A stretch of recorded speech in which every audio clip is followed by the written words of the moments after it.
My name is Laura Brand, and I'm working on the Toolbox Killer case with Lawrence Bittaker and Roy Norris. If you don't know the case, they took a van and they drove it up to the San Gabriel Mountains, where they took teenagers and they raped and they killed them, sadistically tortured them too. I'm a private investigator who's been working on the case for about 2 years now, and also a forensic psychology practitioner. So I go into the prisons and actually do collective studies on serial offenders and violent offenders as well.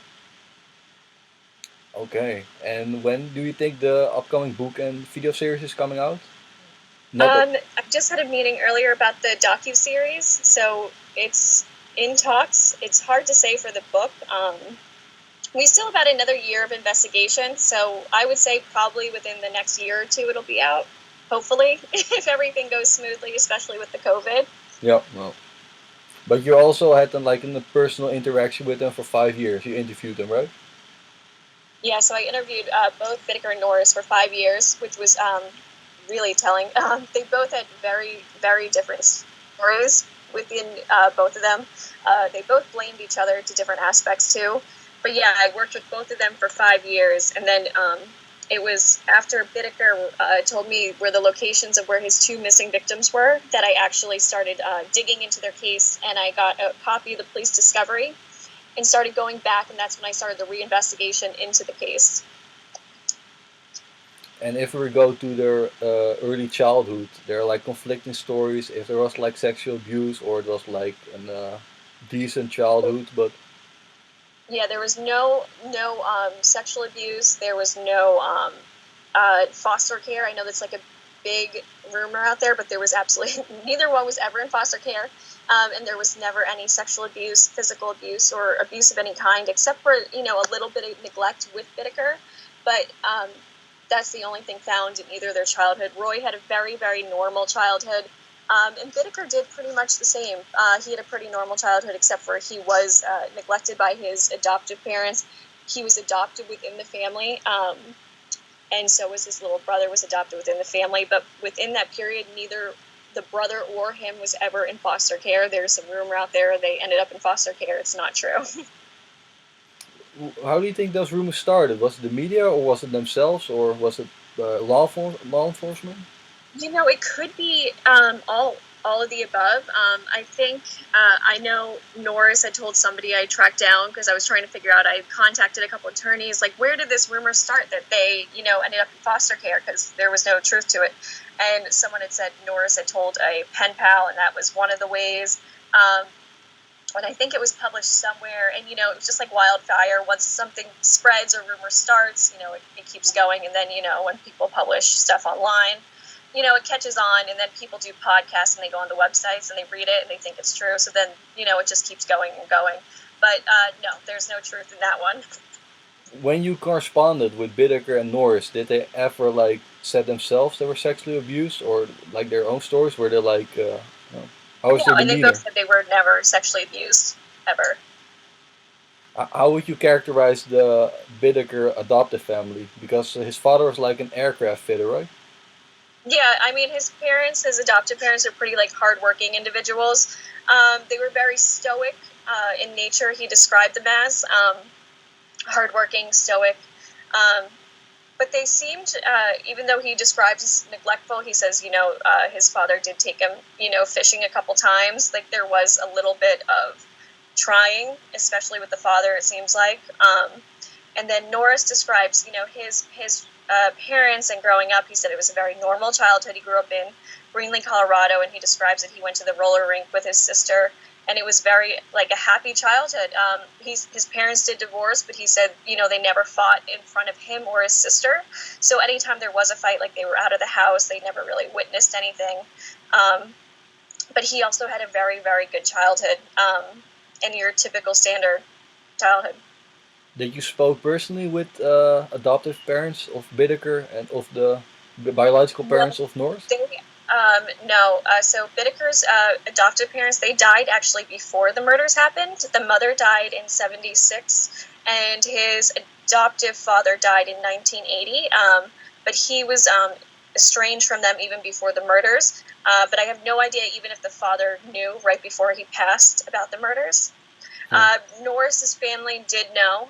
His sister lived in a duplex next door, so she was there when the police raided and everything. So she was privy. She wasn't privy to the murders, but she knew he'd been arrested, and she visited Norris in jail a lot. And his father was alive. I think his father was alive a year ago. His father could actually still be alive and might have outlived Norris as well.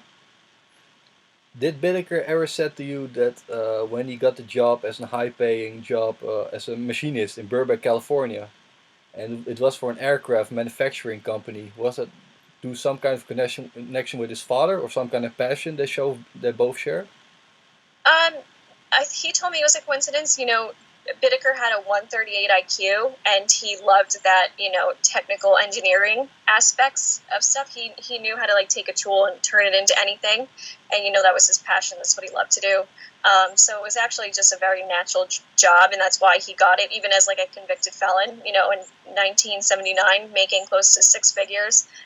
He was that good with that engineering type of brain. But yeah, it definitely could have been passed down from the adoptive father. From showing him stuff and having that same type of engineering mind as well. What do you know something about that labor dispute, the National Labor Relations Board, when you had to testify? No, we never got into that, because right when that was happening was same with the murders, and so every time we talked, we stuck on the case specifically. So we never really got into that labor dispute. But he had briefly mentioned it to me. I had always kept it on the murders and on the case specifically every single time we talked. Hmm. Can you tell us something about Roy Norris, his enlisted in the Navy? What was his experience? He didn't really tell me too much about going in the Navy, and from all accounts that I've looked up, he never saw any active combat. So he did go to Vietnam, but he never really saw anything. Now these are rumors. This has not been proven, that he did rape while he was out there in Vietnam, while he was in the Navy, and that was suspected of why he was dishonorably discharged. Again, this has not been proven, but there are rumors and reports that could have been why he was discharged from the Navy. But we do know his sexual history started as early as 16. Yeah, that's pretty young, yeah. Yeah. Did he ever said himself what the motivation was for his acts? No, I mean not for Norris. I mean he just had he was just a sexual deviant. But his started as early as high school. What an unknown fact about this case too is that Bittaker actually started when he was young, in his teenage years, probably around the same exact time. That's when he started having the deviant fantasies coming in, and he started doing the voyeurism and peeping into windows. So, for both of them, it started very young. It started in their teenage years, and by the time it graduated into this full-blown killing plan, and they executed it, I mean, Bittaker was 38 and Norris was 30, so they were well into adulthood, and it started literally 15 years prior for both of them. The fantasy phase for them to start fantasizing about this. Mm-hmm. And they met each other at the California men's colony. Yeah, that's where they met. Wasn't Norris more affiliated with associates? He had more friends, right? Was also an association with a motorcycle gang and dealing weed. Yeah, Norris was very popular. Norris was very outgoing, so he had a lot of friends. When he was in prison, there's another false rumor out there that Bittaker saved Norris's life. This is a false rumor. If anything, Norris was the one who had a ton of friends in prison, and also Norris was a big guy. Like you said, his nickname was Chubbo. Bittaker was very, very tiny. He was 170. He topped out at, and he didn't have that many friends, even being incarcerated as much as he was. He was kind of a loner. But Norris was the outgoing one with a ton of friends, and no, Bittaker never saved his life once or twice. So I'll clear that rumor up too. It's been out there for a while. That never happened. Can you tell us about circumstances in the Scots Motel? What the hell was going on in that place? I mean, a lot of juveniles were visiting that place. Was dealing weed. There was a lot going on. That's one of the things I'm investigating right now is, there was a lot going on in that Scots Motel. There was a liquor store right next door to the Scots Motel. So, teenagers would go and hang out, try to buy booze, and stand outside of it. So when they were standing outside of it, Bittaker, jumped on this opportunity. So he would go over and buy alcohol for these teenagers and get the kids to come back to his room and give a place to party for these kids. And, a lot of these teenagers at Burbank were going back and just hanging out with Bittaker, just as a place to, go hang out, and some of them would drink. It's a very weird situation, because weird stuff started happening. He played the Gilliam tape, which was the rape of Jackie Gilliam. He played it for some of these kids hanging out there, and there was there's a couple stuff. There's a lot that's about to come to light in the book and the documentary that most people don't know, and these are from accounts from me going back and talking to the teenagers. There was a lot happening at that motel that nobody really knew about, that was ever found out by the police or ever mentioned in court. Yeah, I'm very looking forward to reading and seeing that. Very much so. It's But crazy. Stuff Bittaker going on.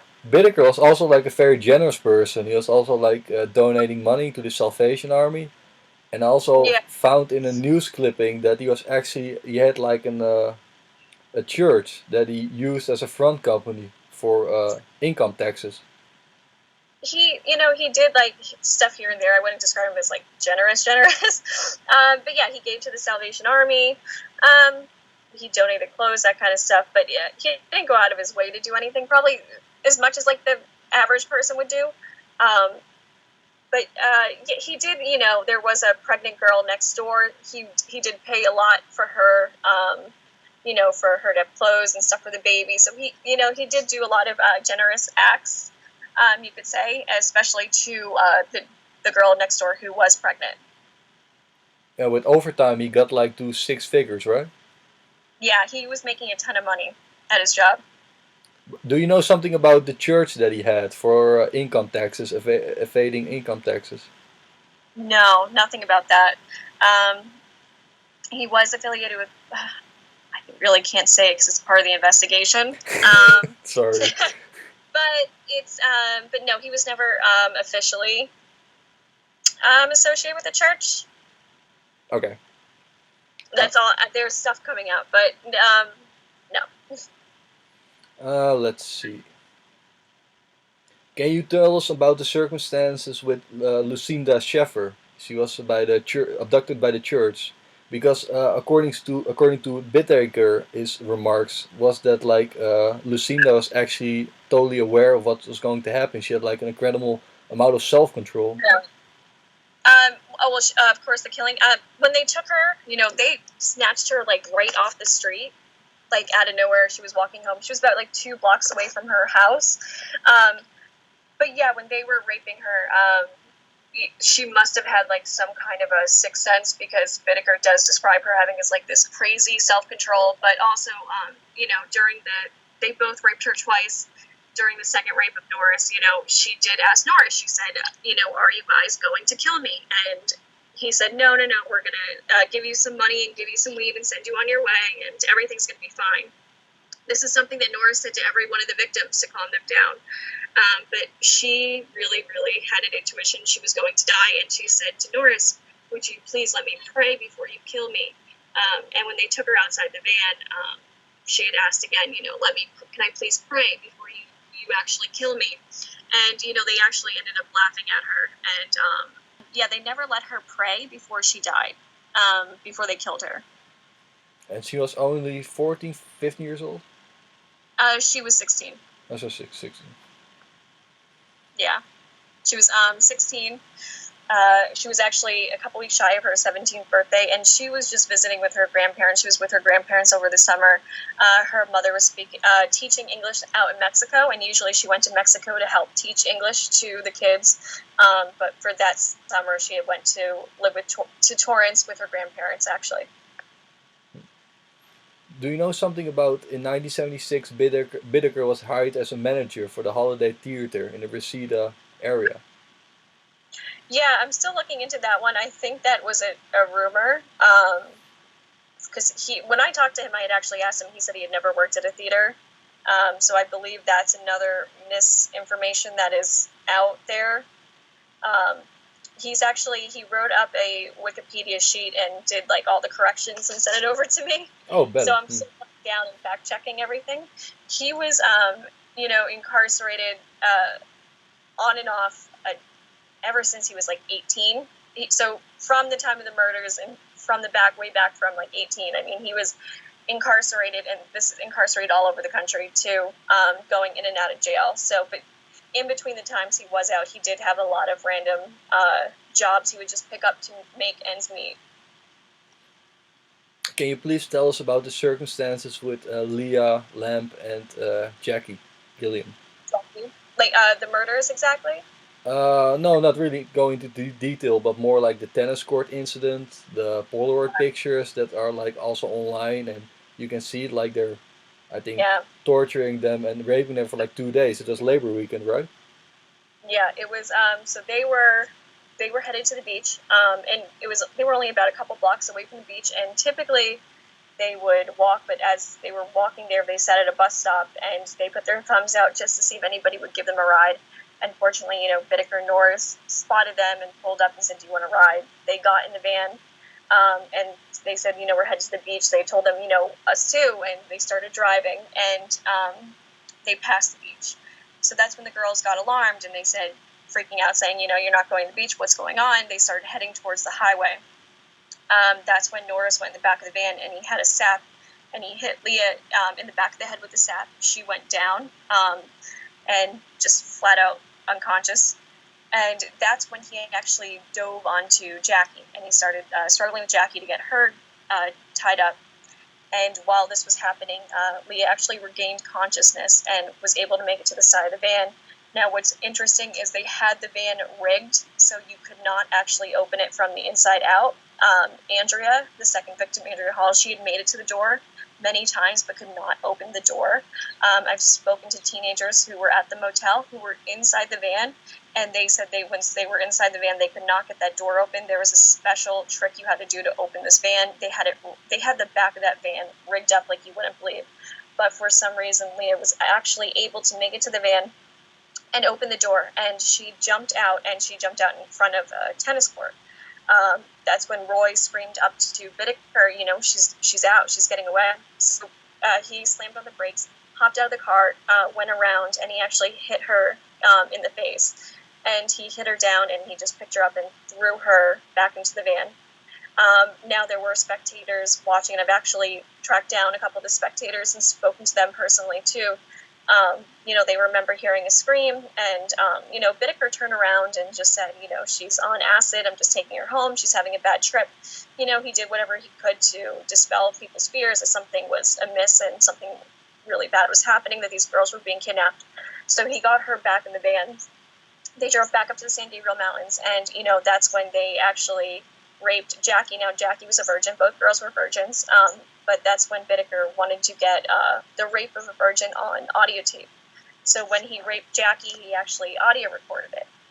They held the girls for 48 hours, so they held these girls for the longest out of all the victims. So when you hear about the Gilliam tape, this is the tape that Bittaker did play for the teenagers back at the motel. It was the rape of Jackie Gilliam, the rape of a virgin.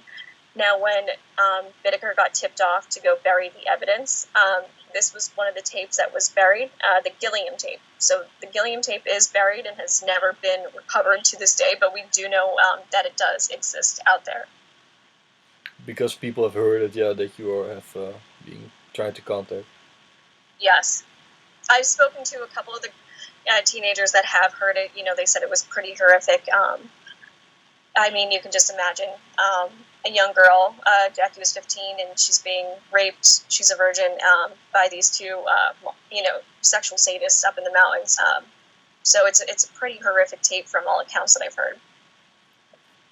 Have you heard or had any connections through, like, they were, like, selling those tapes, or maybe duplicating them or exchanging them with the other sort of deviants?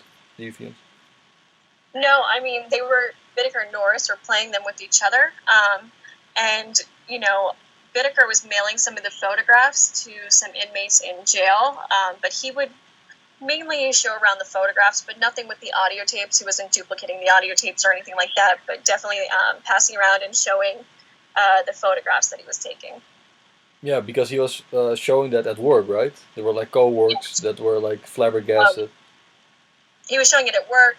He was sending it back to San Luis Obispo. He was showing the teenagers. I mean, pretty much anybody he was just showing it off to that he could. Can you please tell me about the tidbit that he actually wanted to buy a daughter or marry a daughter, or marry like a young girl? She was only like below the age of 18, but still he asked the mother to marry him? Yes, so this is confirmed true. She does not want her name spoken about publicly, but it is true. That is exactly the story, yeah, that he wanted to buy her with her mother's Yes. consent. He offered to buy her. She was 13. What kind of a family was that? What were their? Was she also like hanging the Scots Motel? No, she was not affiliated with the Scots Motel. She was a separate family that was friends with Norris's, but she was not connected to the Scots Motel. Okay. Shirley Lynette Lefford. She was murdered on Halloween night, but I also heard, maybe you can confirm it or deny it, that she actually knew Bittaker, that he tried to date her unsuccessfully, and Well, she worked at a McDonald's right near Burbank, right where he lived in Sunland, and he would go in and ask her out. So they didn't know each other, but I mean, yeah, but he would go to her work and ask her out. So they had seen each other throughout town, pretty much. But yeah, he had gone into the McDonald's that she was working at, and she had rebuffed every advancement he had made, trying to saying no, I won't go out with you. I mean, he was a lot older than her. yeah. But yeah, he did go in and he would. It was said that he would stare intently at her from her coworkers. That's what they reported. But that was. Did she personally know him? Yeah. I mean, she knew him from him coming into McDonald's, but nothing outside of that. What do you think about these two characters, Roy Norris and Bittaker? They were not like very good-looking guys. How were they always associating with young girls? And I think, yeah, what was that? I think that's what it was. It was, they would pretend like they had all this money, and I mean, they were making good money, but then they would, entice them with drugs and alcohol. They'd always have weed on them. They'd always have, beer with them, and they go up to a lot of people. I have beer, I have weed. Do you want to come smoke? Do you want to come drink? And that's how they were able to entice a lot of people, to come hang out. And Bittaker had a car, and he was always willing to drive people around too. Yeah. And the Ledford tape was actually played in court, right? The Ledford was in court, yeah. Did you actually purchase or have seen the VHS tapes of the court, like the proceedings? Because it was televised. It was one of the first California trials that was actually televised, right? It was. I haven't seen them. I haven't visually watched them. I've only read the transcripts of the court. But yeah, it was the first ever recorded trial in LA. And it was a very, very big deal back then when they first had it, recorded. This was the first time it had ever been done, especially in LA. It was pretty massive. What do you think about the demeanor of Bittaker? Because I also read that he had like total, complete nervous breakdown, and he was like very emotional actually. Sometimes very unemotional, but also emotional. That's exactly what he did. He had a couple little outbursts, I guess you could say, but for the most majority, he was very, very stoic. And when I talked to a couple of the jurors and people in the courtroom, they said he was just blank face, no emotion whatsoever. But then he had those breakdowns randomly. What do you make of that? Do you think it was genuine, or do you think, because I read like all the statements of Bittaker made, that he actually confirmed he had sex with them, he smoked with them, and he did things that were wrong. But he always denied killing them. He always said that he left them with Norris, and that Norris was maybe with some unidentified person there. And yeah, it's hard to say. I mean, he's in court and he's lying and trying to blame it all on Norris at the time. He's saying it was all Norris. So, but Norris is also actually vindicating him always the whole time. Yeah, exactly. So, I mean, they were both pointing the finger at each other at the time. So, I mean, most of it was an act, with especially Bittaker saying I wasn't there for the murders. And same with Norris saying the same, like he was on drugs during the murders. I mean, yeah. They were just both trying to get out of a criminal trial.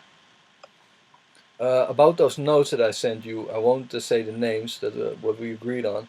What do you think about the whole argument that actually Bittaker had more like an history of theft, hit and assault, and Norris was all sexual abuse, was all sexual assaulting, was rape. So it is more like characteristic that Norris is Right. actually, and he was also like physically bigger. What you said, he was stronger. You're going to see some stuff come out, like in the documentary and in the book, that hasn't been to light. I will say that Bittaker was a very, very smart individual. Mhm. So, there's a lot he wasn't caught for. So to say he had no prior sexual, you got to see. Have you seen that documentary? I'm sure you have. The Devil and the Death Penalty. Yeah, it's a great documentary. I talked to the guy who made it. He's done a lot of research into the case as well, and that's the one I always recommend to people. Like, if you go watch anything about this case, watch Devil and the Death Penalty. Mm-hmm. It's the best one pretty much done on the case to date. No, I also enjoyed it very much. Have you? I won't say his name. That character that was also in California Men's Colony with Bittaker and Norris. Have you contacted that person? His first name starts with a J. Yes. Okay. Were his remarks and revelations interesting, or was it more of the same? Oh, it was very interesting. Yeah. Okay, yeah. I'm dying to know everything, to read everything. Can't wait. I'll tell you, with the teenagers, like with the Scots Motel, and especially in the men's colony, that's where the two biggest things come to light. There was a lot more going on than people realize. What do you know about Bittaker taking tranquilizers in court? Was it to calm his nerves? Yeah, well, he was prescribed tranquilizers, but he never took them. But they were in the back of the van. It was Merrill, I think it was called. But yeah, he was prescribed that from one of a past psychologists, but again, he never took it, so it did little to help him. But he did give it to Leah in the back of the van when they were taken. Okay. I'll also ask you before the interview if you owned a copy of The Last Ride. It's a work of fiction, also blended in with truth, written by Lawrence Bittaker. Can you tell us something about that? Because that's also something you're going to use as your storyline, as your narrative in the book.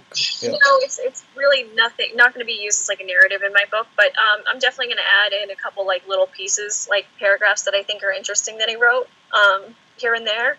But basically, in my book, it's going to be the full investigation back, and then all the interviews and in-face interviews with me and Bittaker, and like what we covered. And I have about 8+ hours interviews with Bittaker recorded, so I'm going to get a lot of those transcribed. Okay.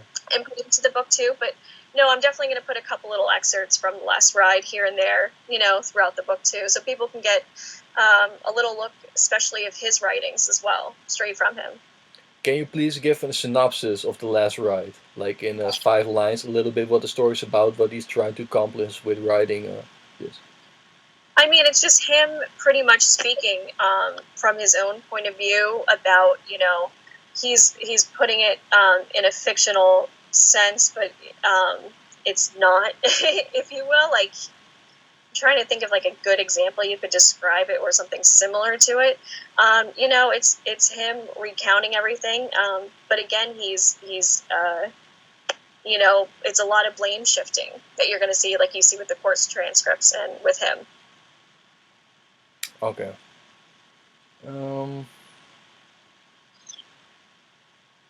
I've also sent you those notes with an exhibit of the transcript, and actually in the transcript you can see that an unknown voice tells start the car, start the van, and also something else, but it has never been identified who that voice was, and on that transcript from that audio recording. And I think it was the Ledford tape. The Ledford tape? Yeah. I don't think there was anything to it. I think it was just Bittaker and Norris. Sometimes when they're taking, those transcripts of those tapes, there wasn't a third guy there for the Ledford killing. It could have just been, a bad audio connection where they put third guy, but that was Bittaker and Norris when they killed Ledford. And she was killed in the van, right? A riding van, was it? She was killed right in Murder Mac. Okay. Is there something else you want to add? Maybe a website or your Instagram or? If you go on, you can find me on Instagram on Siren of San Quentin, and on Facebook I have a page called Siren of San Quentin. Laura Brand, Siren of San Quentin. If you go on there, I would be posting all the updates. I'm actually releasing an exclusive interview tonight, not with Bittaker, but with Wayne Adam Ford. So you can go out there and check it out. And I'll be releasing, the book details and all the docuseries details and all the upcoming works that are going to be out. They're going to be up on Instagram, Siren of San Quentin, Twitter, Siren of San Quentin, and Laura Brand, Siren of San Quentin is going to be the website and Facebook page too. Okay, great. I will add those links in the video description box. Perfect. So it is like another year, yeah, because of the stupid pandemic also, yeah, of course. Yeah. Everything's in California just shut down for a second time, so I have no idea when production can even begin at this point. But you have like a lot of people who knew them that want to make like video appearances. They want to be like. Oh yeah, we're gonna have a ton of the real life commentaries. All the people coming back for the special. Okay. Fascinating. I'm really looking forward to it. Let's go fast to 2021. Yeah, for real. But yeah, everybody on the docu-series for yourself. Everybody who was at the Scots Motel. I am a sole survivor coming back. Stephen K. Tom Cray, who did the investigation. I mean, pretty much everybody's coming back to help out with the book and the docu-series. So it's going to be really cool. It's going to be literally everybody from 41 years later. Okay, great. Is there something else that you want to add? One last thing, or something that was misunderstood on the Bittaker Norris case? No, I think we covered most of it. Just check it out and keep watching, and I think you're going to be really surprised how the case turns out in the end. Okay, thank you so much, Laura. I'm happy we're connected, and I wish you a good week. Thanks for having me on. Yes, of course, of course. It was nice. I'll talk to you soon. Bye.